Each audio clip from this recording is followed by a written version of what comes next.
ইংৰাজী affirmative sentence অৰ্থাৎ হয়বাচক বাক্য এটাক কেনেকৈ নেগেটিভ অৰ্থাৎ নহয়বাচক নাইবা ইণ্টাৰগেটিভ অৰ্থাৎ প্ৰশ্নবোধক বাক্যলৈ ৰূপান্তৰিত কৰিব পাৰি সেই বিষয়ে বুজাই কম।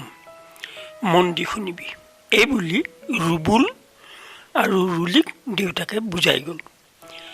এটা এফাৰ্মেটিভ সেন্টেন্স অৰ্থাৎ হয়বাচক বাক্যত am, is, are, was, were, have, has, had, shall, should, will, would, can, could, may, might, must, ought, need, dare আদি ভাৰ্ব অৰ্থাৎ ক্ৰিয়াপদ থাকিলে সিহঁতৰ ঠিক পিছতে নট বহুৱাই নেগেটিভ সেন্টেন্স অৰ্থাৎ নহয়বাচক বাক্য গঠন কৰিব পাৰি।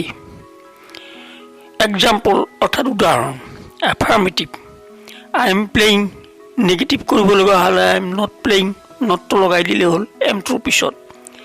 আকৌ এটা এফাৰ্মেটিভ কৈছোঁ যে আই হেভ ইটেন ৰাইচ নেগেটিভ কৰিব হ'লে আই হেভ নট ইটেন ৰাইচ। ওপৰৰ অক্সিলিয়েৰী ভাৰ্ব কেইটা যদি কোনো বাক্যত নাথাকে অৰ্থাৎ ভাৰ্ব কেইটাৰ বাহিৰে আন ভাৰ্ব অৰ্থাৎ ক্ৰিয়াপদ থাকে তেতিয়া মূল ভাৰ্বটোৰ লগত ডু ভাৰ্বৰ সহায় লৈ নেগেটিভ অৰ্থাৎ নহয়বাচক বাক্য বনোৱা হয়। মনত ৰাখিব লাগে কথাটো হ'লেইটো যে ভাৰ্বটো অৰ্থাৎ ক্ৰিয়াপদটো প্ৰেজেণ্ট টেন্সত থাকিলে বাক্যটোত থকা মূল ভাৰ্বটো যদি প্ৰেজেণ্ট টেন্সত থাকে অৰ্থাৎ বৰ্তমান কালৰ ৰূপ হয় তেতিয়াহ'লে তাত ডু বহাব লাগিব।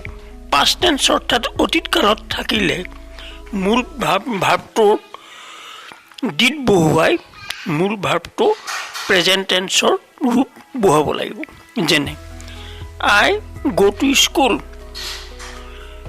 এইটো এটা affirmative sentence negative I do not go' to school অৰ্থাৎ গ' টু বৰ্তমান কালৰ ভাৰ্ব প্ৰেজেণ্ট টেন্সৰ ভাৰ্ব এতেকে ইয়াত ডু বহিল।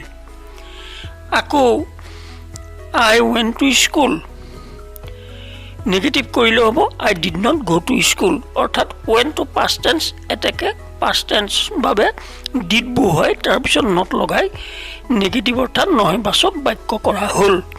এইখিনিতে আৰু এটা কথা মনত ৰাখিব লাগিব যে সেইটো হৈছে বাক্যৰ মূল ভাৰ্ব অৰ্থাৎ ক্ৰিয়াপদটোৰ শেষত শব্দটো যদি গ' অৰ্থাৎ অ' আখৰে শেষ হয় তেন্তে বাক্যৰ ছাবজেক্ট অৰ্থাৎ কৰ্তাটো থাৰ্ড পাৰ্চনৰ অৰ্থাৎ তৃতীয় পুৰুষৰ ছিংগুলাৰ নম্বৰ অৰ্থাৎ একবচনত হ'লে নেগেটিভ সেন্টেন্সটোত ভাৰ্বটো অৰ্থাৎ ক্ৰিয়াপদটোত ইএছ অৰ্থাৎ he goes to school he does not go' to school. এই উদাহৰণটোলৈ মন কৰিলে কথাটো আৰু সহজকৈ বুজিব পৰা যায়। যেনে হি গোজ টু স্কুল মই কৈছোঁৱেই he does not go' to school. He eats rice he does not eats rice. এতিয়া হি ইটছ এছটো সেই ডু ভাৰ্বটোলৈ গুচি গ'ল। কিছুমান বাক্য নেগেটিভ কৰাৰ নিয়ম অলপ ব্যতিক্ৰম হয়। মেন ইজ মৰ্টেল অৰ্থাৎ মানুহ মৰণশীল নেগেটিভ কৰিলে আমি কি হ'ব মেন ইজ নট মৰ্টেল নহয় কাৰণ নট মৰ্টেল হ'লে অৰ্থটো সলনি হৈ যাব। গতিকে মেন ইজ নট ইমৰ্টেল হ'ব কাৰণ মানুহ মৰণশীল।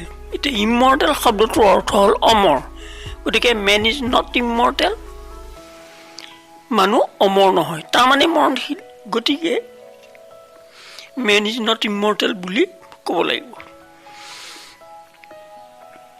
ঠিক সেইদৰে আই হেভ মানি মোৰ পইচা আছে নেগেটিভ আই হেভ ন' মানি হ'ব আই হেভ নট মানি নহয়।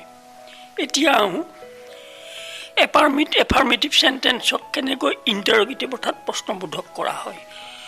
ওপৰত যিকেইটা ভাৰ্ব উল্লেখ কৰা হৈছে am is are was were have has ইত্যাদি যিকেইটা ভাৰ্ব উল্লেখ কৰা হৈছে সেইকেইটা যদি কোনো বাক্যত থাকে তেতিয়াহ'লে আগলৈ নিলে ইণ্টাৰগেটিভ হ'ব আৰু যদি সেইকেইটা নাথাকে তেন্তে ডু ভাৰ্বৰ সহায় লৈ ক'ত ডু হয় ক'ত ডাজ হয় ক'ত ডিড হয় সেইটো বহুৱাই সেই ডু ডাজ আৰু সেই ডিড ভাৰ্বটো আগলৈ নিলে প্ৰশ্নবোধক হয়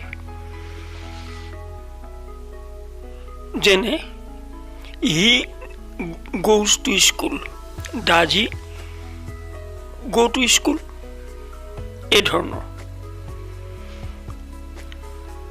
এতিয়া এই ডু ডাজ ডিড বহুৱাৰ নিয়মটো অতি সহজে মনত ৰাখিবলৈ এই ৰাইমটো তোমালোকে মনত ৰাখা মূল ভাৰ্বৰ প্ৰেজেন্ট টেন্সত বহুৱা বা ডাজ ডু বসন্ত কালৰ কুলিয়ে মাতে কু কু কু মাকো কৈছোঁ মূল ভাৰ্বৰ প্ৰেজেন্ট টেন্সত বহুৱা বা ডাজ ডু বসন্ত কালৰ কুলিয়ে মাতে কু কু কু মূল ভাৰ্বৰ পাষ্ট টেন্সত যদি থাকে মূল ভাৰ্ব পাষ্ট টেন্সত থাকিলে ডিড বহুৱা বা ইণ্টাৰগেটিভ আৰু নেগেটিভ তেহে তুমি পাবা গতিকে আজিলৈ এইখিনিতে শেষ কৰিছোঁ পিছত আগলৈ আমি আন এটা বিষয়ৰ আলোচনা কৰিম